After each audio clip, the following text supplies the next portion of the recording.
APN News Network, जियो पाकिस्तान की नहीं। खबर शामिल करते हैं पवाना से। रकम वापस न करने की बात क्यों की? वहाशियों ने नौजवान के घर पर दावा बोल दिया। घर में घुसकर नौजवान पर तशद्दुद किया, बाजू तोड़ दिया और अहल खाना पर भी लाठियों के वार किए। तफसीलात के मुताबिक नवाही इलाका चमड़ा मोड़ के रहायशी हैदर फरूक नामी शख्स को ठेकेदार ने उधार रकम वापस न करने पर पकड़ लिया था।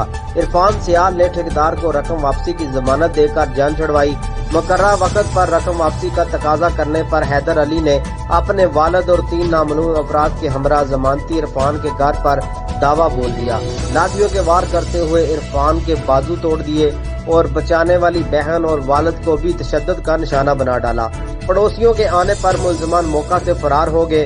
अहले खाना ने हुकूमत से इंसाफ की दरखास्त की है। सर वाजिद अली मेरा नाम है जी। इन्हां दी हाल दुआई हुई है, अस बच के आए हैं जी। इन्हां दा मतलब अंदरों नबगेट दित्तो है जी। इन्हां नूं मार कुट के इस मुंडे दी बाहीं बन गए जी। होर ही काफ़ी ज़्यादती कुड़ियां नाल कीती ने जी। अल्लाह वास्ते करके इन बेचारियां दा इंसाफ होया जावे जी।